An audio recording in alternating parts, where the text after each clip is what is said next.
Welcome to AFAX number one stop to entertainment and trending news. Now, many people have wondered how Karen Nyamu is so strong when it comes to social media bullying. She has been called out and she never tires. She still stands her ground. Karen Nyamu will not delete comments, and even when you come at her, sometimes you'll have to respond despite what you said. And so whatever happens on social media right now, people calling her a homewrecker, husband snatcher and all that, that is very little compared to a few years back when she was trolled online, which is a moment that she said shaped her to the woman she is today.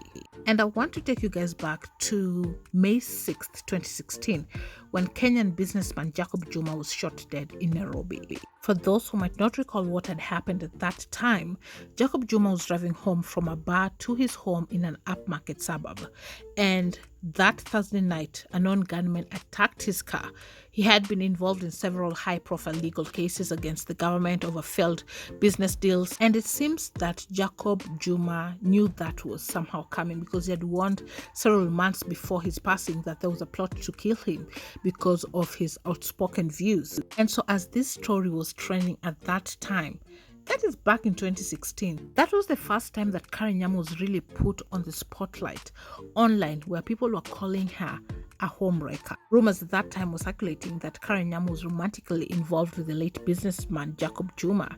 But Karen Nyamu actually spoke about this a few months ago. I believe it was in January or February, where she was speaking to Vibes Radio. And in that interview, Karen Nyamu had shared how she was adversely affected after the rumors emerged that she was dating Jacob Juma. Karen Nyamu shared that she knew the slain businessman because he was a client at a law firm where she used to work.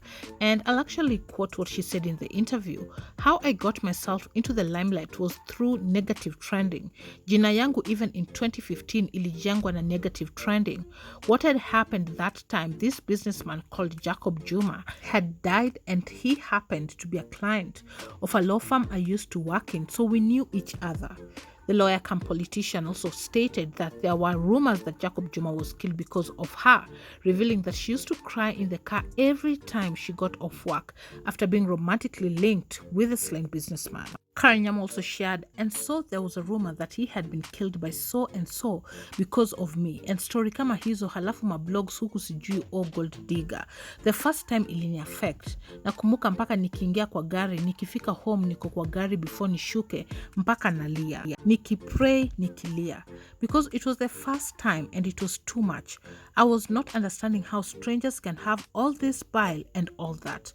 Then the mother of three also shared that the harrowing ordeal she went through after the death of Jacob Juma made her develop a thick skin to cope with nasty comments on social media.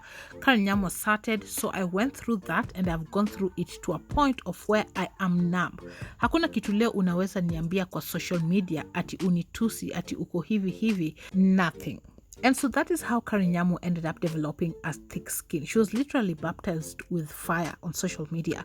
And remember, that is back in 2016. And remember, Jacob Juma was somebody who was very well known. And for such a person to die so gruesomely, and then you get dragged into it, and his death is tried to be linked to you dating him allegedly, when in real sense, you know that I was not dating this man. This was just a client. And so everywhere you're walking across social media, you are the topic of discussion, with people labeling you as someone who might be linked with his passing.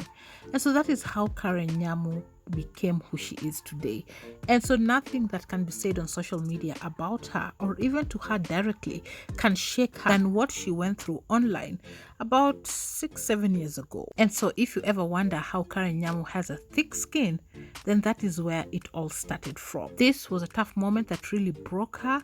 She will cry in the car, she will pray crying, and so anything that will be said to her right now will not compare anywhere close to what happened in 2016. Well, now you are on the know. Thank you so much for watching. Subscribe if you haven't. For this and more updates, hit your notification bell so you'll be the first to be notified once you have any new uploads. I'll see you on the next one. Bye bye.